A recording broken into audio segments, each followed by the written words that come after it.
I'm Terry Strongman at Taranki Ramacharaka. Thank you for selecting this video. I believe the second in a series on self-consciousness. That negative, nagging, annoying, very uncomfortable self-consciousness. All right, but before getting going, if by the end of the video you like it, then please give it a thumb up. And if you haven't done so already, then please take the time now to subscribe to the channel and activate the notification bell and share the joy of the channel with others. Those things now having been humbly requested, let's move on. Self-consciousness. You know, this is the second video, I'm pretty sure. Yeah, like I said. Okay, but in the first one, you should look at that if you haven't looked at it already. Self-consciousness should be nipped in the bud as soon as possible. This form of self-consciousness that we're talking about here, that we laid out in the first video of the series. Okay, so, and if not nipped in the bud, it can result in some personality problems, personality disorder difficulties. It can blend in with them pretty well, especially as time goes on. That's my opinion. I'm not a professional in this area, but I have experience. I have life experience and study. Anyway, yeah.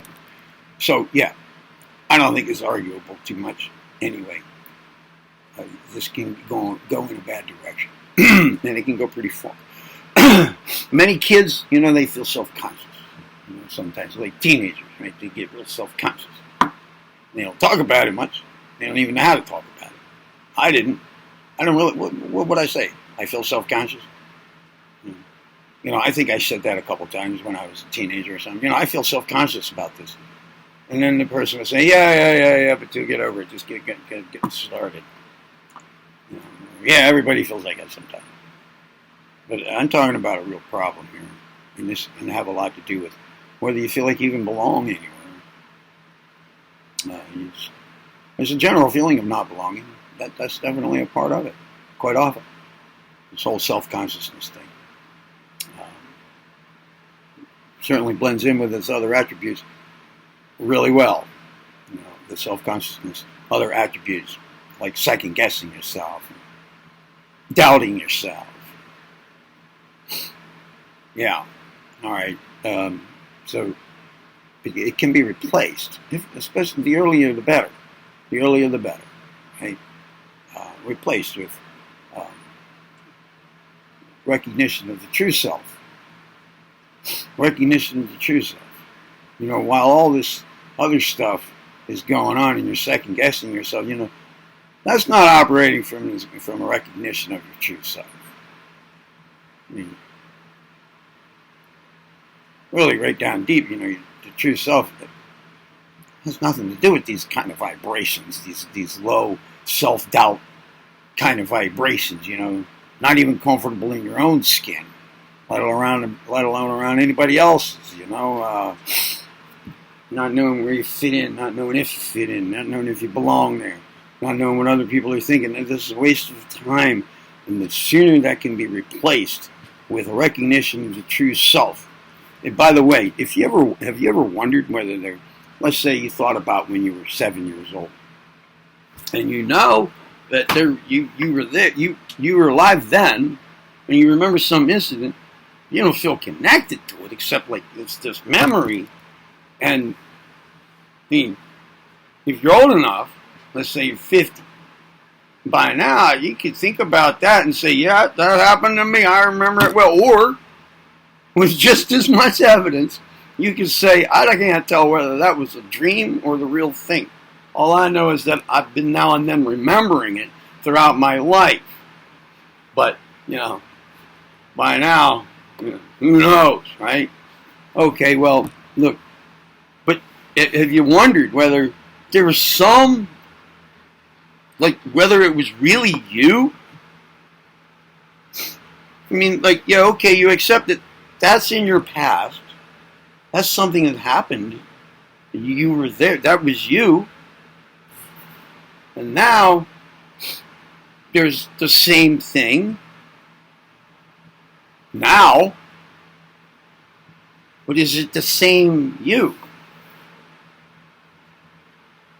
Or did part of it change too by now?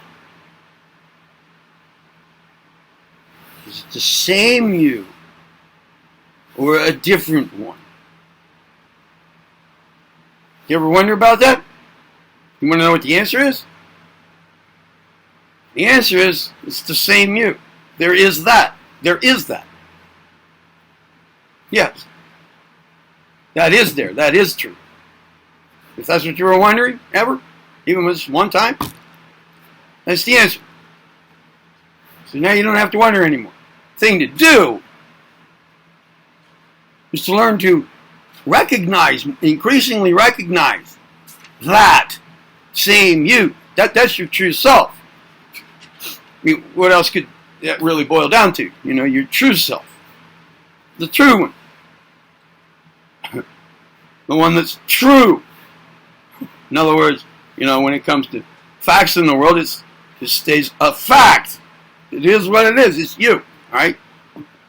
Everything else changed. You notice that? Everything else changed since you were 7. But all that stuff that changed, that's not the real you. Because, well, one characteristic is that it all changed. The real, true self doesn't. So, if you ever wondered how that works, you know, yes, there is that. It is true that it's the same you. And if you're not connecting with that yet, then it doesn't mean it's not the case. You need to learn to recognize it. And the more you do, the more you get used to it, and the more you realize its isness, yourself, then the less concern you have with self-consciousness. This is the real self, okay? That other one's a fucked up caricature of it. All right? So, I don't know how else to say it. All right, there you go. If you like this video, give it a thumb up. And remember the rest. The bell, sharing. See you in the next video on self-consciousness. I'm Turk Strongman at the Ron Kira Matraga. You be well.